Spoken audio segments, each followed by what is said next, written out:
Now we are gonna start our fifth chapter of class 7, changes around us, physical and chemical. Okay.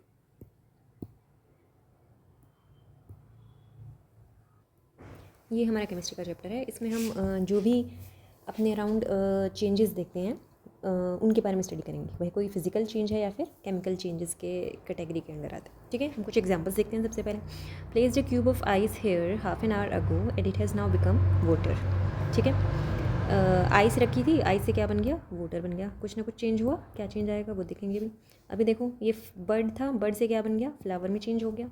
Next वाले example में क्या लिखा हुआ है, देखो, bottle contains cold water is not cold any more. इसमें cold water था, थोड़ी देर के बाद ये कोल्ड नहीं था. कल yesterday I saw some brown spots on a banana. Brown spots थे कल, और उस अगले दिन देखा इस पर और ज़्यादा स्पॉट्स आ गए थे और एक स्ट्रॉन्ग स्मेल भी देखने को मिल रही थी, है ना. तो the students are describing some changes. तो what kind of changes are they talking about. इस चैप्टर में हम यही सब डिस्कस करने वाले हैं. Let us think and reflect. You might have observed various changes happening around you, है ना. बहुत सारे चेंजेस आप देख रहे हो, नोटिस कर रहे होंगे. Some of them are listed in this table. Now you may notice and that something is changing in each case. Take a moment to reflect on the changes and now record your observation. आप जो भी चीज़ें उसमें जिस तरीके के भी changes देख रहे हो उसको आप रिकॉर्ड करो, अपनी ऑब्जर्वेशंस यहाँ पर लिखो. ठीक है, आप जैसे जब आइस क्यूब मेल्ट हो रही है तो आपने क्या देखा, वेजिटेबल चॉप कर दिए हैं तब आप क्या ऑब्जर्व कर रहे हो, वाटर बॉईल हो रहा है तब क्या ऑब्जर्व कर रहे हो, पॉपकॉर्न बना रहे हो कौन से तब क्या आप ऑब्जर्व कर पा रहे हो, पेपर के पीस को कट कर पा रहे हो तो आप क्या ऑब्जर्व कर रहे हो चेंजेस, है ना. वुड बर्न कर रहे हो, वेट क्लोथ्स ट्राई कर रहे हो, बीट रूट एक्सट्रैक्ट वाटर में अगर आप ऐड कर रहे हो, स्मॉल बोल्स बना रहे हो डो की, rolling small balls of dough into chapatis या फिर कुछ और. ठीक है, आप ये जो भी चेंजेस नोटिस कर पा रहे हो या किस तरीके की ऑब्जर्वेशंस आप यहाँ पे लिखोगे वो सब लिखो. You might have notice that these changes could be, जो भी आप चेंजेस नोट करोगे वो आप साइज़ में कंसीडर हो सकती हैं, शेप में कंसीडर हो सकती है, स्मेल या फिर अदर प्रॉपर्टी द सब्सटेंसेस और the object. Right, can you think of some other changes that happen in your surroundings. इनके अलावा भी कोई और चेंजेस आपको नज़र आ सकते हैं अपनी सराउंडिंग में, अगर आप देख के बताओ तो. We observe the changes occurring around us with the help of our senses of sight, smell, touch, hearing and taste. अब जो भी किसी भी चीज़ में चेंज हो रहा है, एक चीज़ से दूसरी चीज़ में कोई भी सब्सटेंस चेंज हो रहा है, वो आप कैसे आप बता पा रहे हो, कैसे आप नोटिस कर पा रहे हो उन चीज़ों को. अपनी आपकी जो भी सेंसेस हैं उन्हीं के थ्रू आप चेंज कर पाओगे, है ना. कि भाई अगर आपने इसको देख करके इसके चेंज को ऑब्जर्व कर सकते हो, इसको आप स्मेल करके अगर स्मेल में चेंज आ रहा है तब आप उसको उस चेंज को ऑब्जर्व कर सकते हो. टच करके या फिर आप उसको सुन करके, है ना, या फिर टेस्ट करके, इन सारे चेंजेस, इन सारे सेंसेस के थ्रू आप चेंजेस को ऑब्जर्व कर सकते हो. Can we rearrange these changes into categories, है ना. इन चेंजेस को आप किसी कैटेगरी में अरेंज कर सकते हैं. अब देखते हैं कैसे. अ सब्सटेंस में change in appearance but remain the same.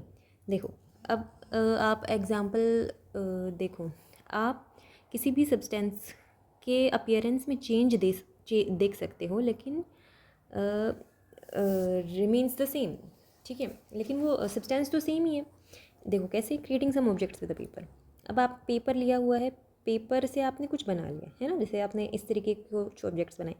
अब है तो वो पेपर ही, बस उसके अपीयरेंस में चेंज आया है ना. ये आपने कुछ ऑब्जेक्ट बना लिया है ना, तो है तो एक्चुअल में तो क्या है, ये पेपर ही है, पेपर से ही आपने कुछ और बना लिया है ना. तो taking a few sheets of paper, fold them. Now do you get the same paper back when you unfold these objects. Playing with the balloon. Take a balloon, inflate it. Now loosen your grip and let the air escape out. ठीक है, उसके बाद take another balloon, inflate it, grip the opening tightly, prick it with a pen. Be careful while using a pen. What happens, will you be able to get the uninflated balloon back? Crushing a piece of chalk. जैसे crush कर दिया आपने small piece of chalk को, powder बना दिया. Can you get the chalk piece back from the powder. Is there any similarity in the changes जो भी हमने अभी देखे हैं. During all these changes material such as paper, rubber sheet of balloon, chalk, they remain the same. Though their appearance, shape, size they may have changed. देखो, जो भी हमने अभी चेंजेस देखे हैं कि आपने चौक के एक टुकड़े को पाउडर की फॉर्म में कन्वर्ट कर दिया, आपने बलून को सुई लगा के उसको वापस से पिचका दिया, है ना. उसके बाद हमने क्या देखा था, पेपर को जैसे आपने किसी भी और शेप में बनाया, वापस से खोल के वापस पेपर की शेप दे दी। देखो आप इन सारे चेंजेस में या फिर जो भी आप देख पा रहे थे, इन सब में क्या चीज़ कॉमन थी कि ये है तो अभी भी वही है, तो ये पेपर ही अभी भी है, तो ये भी बलून ही है, तो ये भी चाक का पाउडर चोक ही है ना, मटेरियल तो वही है, लेकिन जो अपीयरेंस है वो चेंज हो गया है ना, इसका शेप या फिर इसका साइज़, जो इसका अपीयरेंस है वो चेंज हो गया है। You may also recall from the grade 6 science text book curiosity that water can exist in different states, solid liquid gas. जैसे हमने वाटर के बारे में पढ़ा था कि वो सॉलिड लिक्विड गैस तीनों चीज़ों में एग्जिस्ट कर सकता है and can change from one state to the another, और एक स्टेट से दूसरी स्टेट में चेंज कर सकता है। इन सारे केसेस में although we observe a change in the appearance, no new substances formed. तो इन सारे सब्सटेंसेस में भी यही हो रहा है, हमें चेंज तो नज़र आ रहा है लेकिन कोई नया सब्सटेंस नहीं बन पा रहे हैं, है ना। तो सच चेंजेस जिसमें ओनली फिजिकल प्रॉपर्टीज़ जैसे कि shape, size, state of the substance change, these are called physical changes. ठीक है, तो आपको फिजिकल चेंज का मतलब पता लगा, जिस चेंज में आपका सिर्फ और सिर्फ क्या चेंज हो रहा है, किसी भी चीज़ का शेप चेंज हो रहा है, साइज़ चेंज हो रहा है, या फिर उस सब्सटेंस की स्टेट चेंज हो रही है ना। हमने स्टेट के बारे में लास्ट क्लास में पढ़ा था कि स्टेट कौन सी होती हैं हमारी, सॉलिड, लिक्विड एंड गैस। तो अगर आपकी इस तरीके से स्टेट चेंज हो रही है किसी सब्सटेंस की, उसका साइज़ या फिर शेप चेंज हो रहा है, आउटर अपीयरेंस बस चेंज हो रहा है, एक्चुअल में वो सब्सटेंस कुछ नया सब्सटेंस उससे नहीं बन रहा है, तो वो हमारे फिजिकल चेंजेस में कंसीडर होते हैं। ठीक है, late us explore different type of change. तो हम देखते हैं भी कुछ और टाइप अगर हमें चेंज दिखता है तो। अब देखो, आपको फिजिकल चेंज क्लियर हुआ क्या होता है। नाउ अ सब्सटेंस में change in appearance but not remain the same. ठीक है, अब आपका अपीयरेंस में भी चेंज आ रहा है लेकिन कुछ जो सब्सटेंस था वो नया ही सब्सटेंस बन जाए, है ना, वो सब्सटेंस सेम ना रही, है ना, तो कुछ नया सब्सटेंस बन जाए, तो उस चेंज को आप केमिकल चेंज बोलते हो। अभी हम इसके बारे में पढ़ते हैं। ठीक है, क्या बोलते हैं इसको, केमिकल चेंज। देखो, एक्सप्लोर करो, एक्टिविटी करो। 2 ग्लास ऑफ टम्बलर लो और स्मॉल ट्रांसपेरेंट बोटल्स ले लो, ए और बी लिख दो उनको। 1/4 ऑफ ग्लास से भरो टैप वाटर से, 1/4 दूसरे को लाइम वाटर से भर दो, एक को टैप वाटर से दूसरे को लाइम वाटर से। Now blow air into each glass tumbler one at a time using the separate straws and observe them. Do not suck the water or lime water while doing this. ठीक है, उसके बाद है, do you notice any changes in class A? Blowing air into the water creates the bubbles only. There is no change in the appearance of the water. ठीक है, अब इसमें आप ब्लो करोगे एयर फर्स्ट वाले में, वाटर वाले में, तो इसमें it will create bubbles only, there is no change the appearance water के अपीयरेंस में कुछ चेंज नहीं आएगा, सिर्फ बबल आपको देखने को मिल सकते हैं जैसे इसमें है।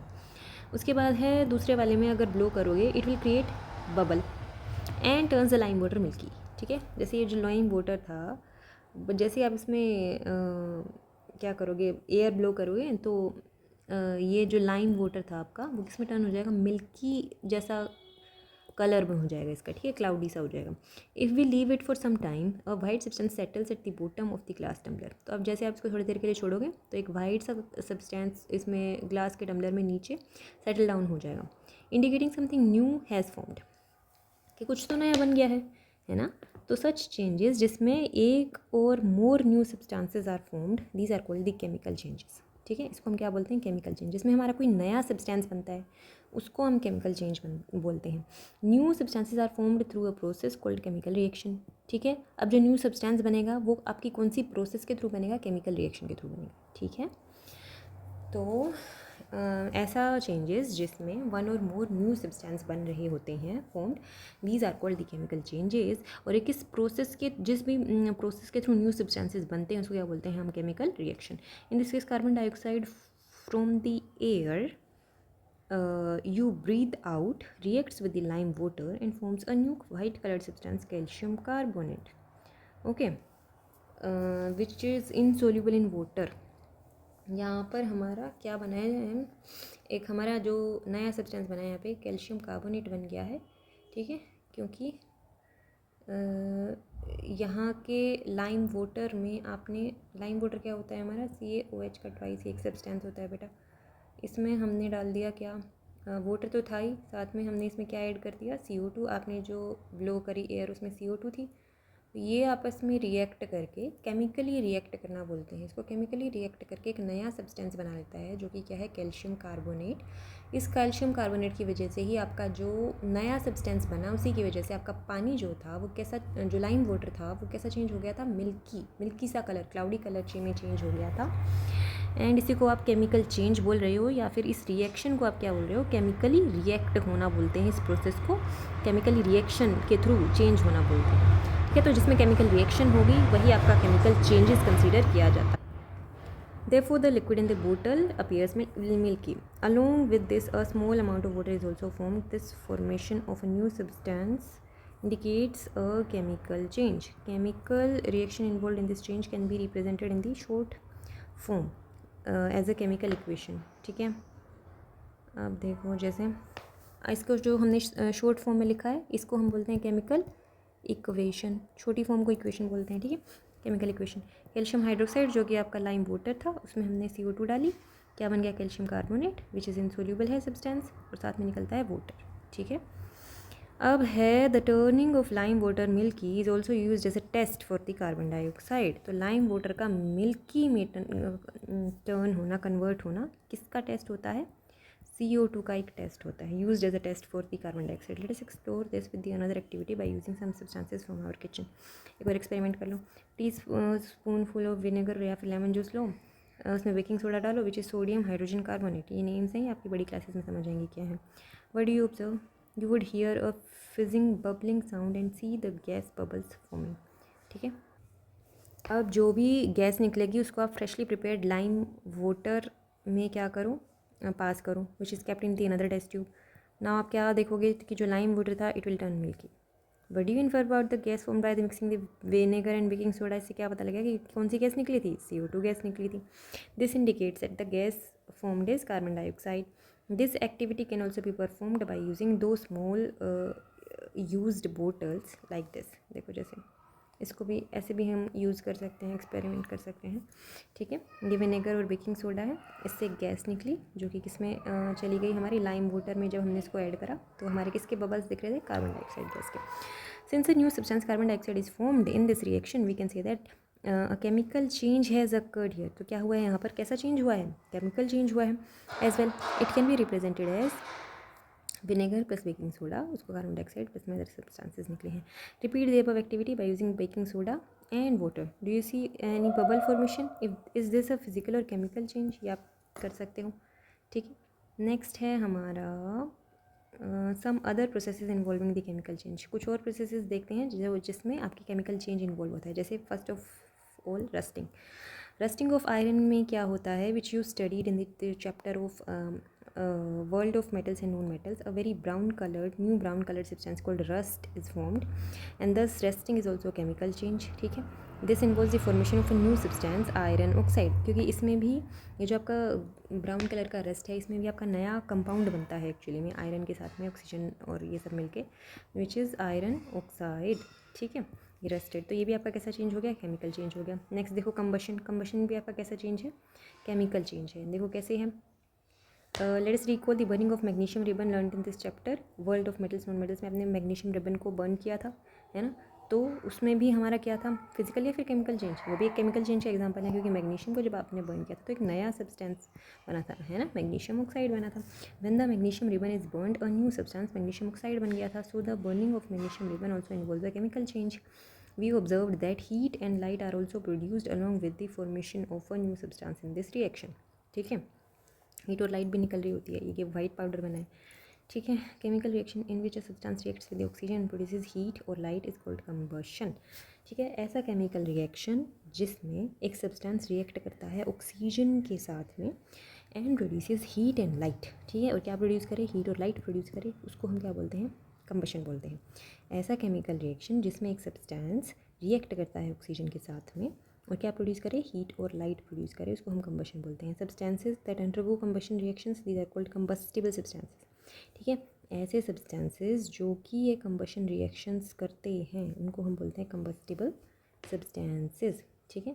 Substances which undergo combustion are called, which are these are called, क्या बोलते हैं उनको, कंबस्टिबल सब्सटेंसेस बोलते हैं। जैसे कि wood, paper, cotton, kerosene, these are combustible substances, ठीक है, which will undergo the combustion reaction, ठीक है. So let us find out the presence of oxygen is essential for combustion, ठीक है. ये आप एक्टिविटी के थ्रू कर सकते हो. 2 आइडेंटिकल आपने क्या ली, कैंडल ली, उनको सेपरेट पेट्री डिशेस पे रखा और एक पे आपने ग्लास टम्बलर से रख दिया, एक में आपने खुला छोड़ दिया, ठीक है. So what happens to the candle flames in the 2 cases, क्या होगा, ये ब्लो आउट हो जाएगी, ये जलती रहेगी. इसका मतलब इसमें ऑक्सीजन नहीं थी तो ये बुझ गई, इसमें थी तो ये जल रही है, राइट. देखो, we observe that the candle was not covered, ठीक है, continues to burn, whereas the candle that was covered with a tumbler that stops burning after some time. Why does this happen? ऐसा क्यों हुआ? Since the candle covered by the glass tumbler does not have a continuous supply of air, the flame gets extinguished soon. And the component of air that supports the combustion is oxygen, right? Component of air that supports the combustion वो कौन सा है? Oxygen है. This can be confirmed by the presence of carbon dioxide in the gas tumbler inverted on the candle. How can you test the presence of carbon dioxide gas? देखो, you can test the carbon dioxide gas by adding the small amount of lime water in the petri dish. You will notice it will turn milky, है ना. The carbon dioxide was formed by the carbon from the wax and oxygen from the air. In the other words, oxygen is required for the combustion. चलो भैया, अब हम next देखते हैं. Is the presence of air enough for the combustion. अब बताओ, क्या air का प्रेजेंट होना कम्बशन के लिए इनफ है? देखते हैं. We learn about that combustible substances and oxygen are necessary for the combustion, है ना. Combustible substance and oxygen are necessary for the combustion. We also know that paper is a combustible substance but we can keep it in the air for any length of time without it catching fire. What else is needed to start the combustion? इसके लिए देखते हैं. देखो, investigate करते हैं. Perform this activity आपके teacher के साथ में या फिर किसी एडल्ट के साथ में, ठीक है. Hold a piece of paper with a pair of tongs and bring a lighted match stick to it. It will catch fire easily. Do we say that we need a fire to start the burning process? Take another piece of paper. Using a magnifying glass, focus the sun rays to make the smallest and brightest spot on the paper as shown in this figure. Hold it there for some time. What do you observe? You observe that paper starts to emit smoke and then catches fire. Thus we find out that a substance can burn even without fire. How do we explain this change? Focusing sun rays on the paper heats it and the temperature of the paper increases. ठीक है. Focusing sun rays on the paper उसको क्या करेगा, heat करेगा, temperature जो है वो increase करेगा with time. After some time the paper becomes so hot that it starts burning. Okay. This minimum temperature at which a substance catches fire is called its ignition temperature. देखो, ऐसा temperature जिस पे कोई भी substance जलना शुरू कर देता है, ऐसा minimum temperature at which a substance catches fire, तो वो उस सब्सटेंस का उसका अपना एक इग्निशन टेम्परेचर कहलाया जाएगा, ठीक है. देखो, जैसे अभी हम पेपर को जला रहे थे बाय फोकसिंग द क्या बोल रहे थे हम, सन रेज, राइट. सो जब टाइम के साथ में क्या होगा, जो पेपर है वो इतना गर्म हो जाएगा कि ये बर्न करना शुरू कर जाएगा, है ना. मतलब टेम्परेचर जो था पेपर का वो टाइम के साथ क्या हो रहा था, इंक्रीज़ हो रहा था, और वो इतना इंक्रीज़ हो जाएगा कि ये बर्न करना स्टार्ट कर देगा, है ना. तो दैट मिनिमम टेम्परेचर जब कोई भी सब्सटेंस बर्न करना स्टार्ट कर दे, ठीक है, catches fire, right, fire catch करना शुरू कर दे, वो उसका इग्निशन टेम्परेचर होता है. Since the temperature of the lighted matchstick was already higher than the ignition temperature of that paper, it catches fire almost immediately. जो टेम्परेचर था जो हमने मैच स्टिक लाइट करी थी वो इतना हाई था, ऑलरेडी इग्निशन टेम्परेचर से भी हाई था पेपर्स के, तो इसलिए वो इमीडिएटली कैच कर लेता है फायर को. So we can conclude here that for the combustion process होने के लिए हमारे पास 3 रिक्वायरमेंट्स होनी चाहिए. एक कंबस्टिबल सब्सटेंस होना चाहिए जिसको हमने फ्यूल बोल दिया है, दूसरा हमारे पास ऑक्सीजन होनी चाहिए, और तीसरा हमारे पास हीट होनी चाहिए that allows the fuel to reach its ignition temperature. ठीक है. अच्छा, जैसे ये फायर ट्राइंगल आपका बनाया हुआ है, इधर फ्यूल, हीट एंड ऑक्सीजन. ठीक है. आपका कंबस्टिबल सब्सटेंस उसी को आप फ्यूल बोल रहे हो, ठीक. हीट, उसको टेम्परेचर उतना प्रोवाइड करो, ऑक्सीजन प्रोवाइड करो, फायर शुरू हो जाएगी. ठीक है जी. अभी हम नेक्स्ट पार्ट 2 में कंप्लीट करेंगे. Thank you so much.